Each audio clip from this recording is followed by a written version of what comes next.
Mais dis donc les gars là, hein, Hitler, il était pas un peu raciste? Joe Biden, nouveau président des États-Unis. Croyez-moi, on va bientôt entendre parler de son fils Hunter. Joe Biden va en Ukraine pour le gaz chez Burisma. Hunter accède au conseil d'administration de Burisma pour 50 000 $ par mois. Quand Hunter Biden passe un entretien d'embauche, c'est Joe Biden qui vous pose des questions. Bonjour, vous venez pour l'entretien? Ah non, pour vous prévenir que je suis embauché.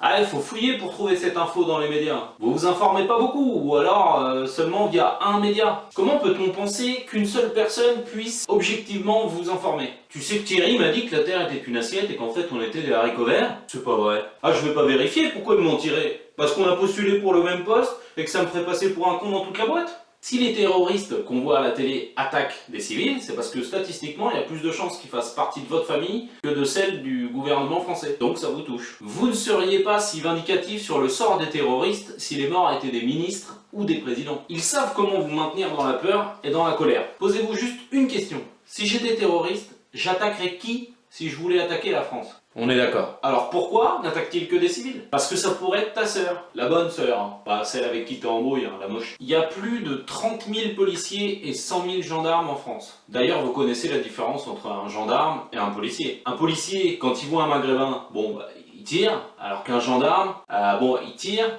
mais c'est pas un policier. Malgré cet effectif conséquent, Macron a multiplié par 2 l'effectif militaire en le faisant passer de 3 000 à 7 000. Et pourquoi faire? Les terroristes sont seuls à chaque fois, tu pourras en mettre 1 million de militaires que ça changerait rien. Ils vous habituent juste à voir des militaires dans la rue, comme dans toute dictature asiatique qui se respecte. Habilement, ils vous font écouter progressivement de la musique asiatique, on s'habitue à leur culture, la prochaine étape sera culinaire, la dernière étape sera politique. Ils arrivent à vous faire croire que c'est vous qui l'avez demandé. Vous êtes en colère parce qu'on vous a dit qu'il était politiquement correct de l'être. Comme là, d'habitude, les profs, tout le monde s'en branle, et là, il y en a un qui se fait tuer, tout le monde partage, se révolte et affiche des soutiens pour tous les profs de France. Vous savez, tous ces profs que vous aviez critiqués quand ils manifestaient pour leur salaire, et que vous traitez de feignants parce qu'ils sont toujours en vacances. Maintenant, ils sont devenus des martyrs de France assimilés à Marianne et Grégory Le Marchal. Pour Charlie Hebdo, c'était pareil, personne connaissait. Vous avez besoin qu'on vous dise quoi penser. Le parent d'élève connaissait un assassin. Bah oui, bien sûr. Qui, aujourd'hui, n'a pas dans ses contacts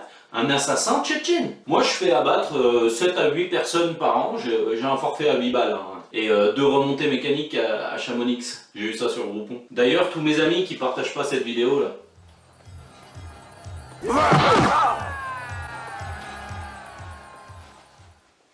Fatality. Ils vous font passer à côté des vraies infos. Les néonicotinoïdes étaient interdits depuis le 1er septembre 2016. Parce que ça empoisonne la faune mondiale. Et là, grâce au coronavirus, hop, ils l'ont de nouveau autorisé en loose day. Maya l'abeille est pas contente, hein. Mais c'est trop tard, bourrelle! C'est comme les gens qui se font cambrioler leur voiture pendant un feu d'artifice. Oh bah chérie, on nous a volé l'auto, dis donc. Petit Hubert? Petit Hubert. Fallait pas regarder ailleurs. D'ailleurs, là, j'étais un chien, mais vous n'avez rien vu. Ah bon? Je raconte des conneries. Macron dit reconfinement, vous dites non! Nous, Français, fils de révolutionnaires. Hein? Un attentat à Nice? Ah bah j'arrive, attends. Qu'est-ce que c'est? Passe-moi tes commandes.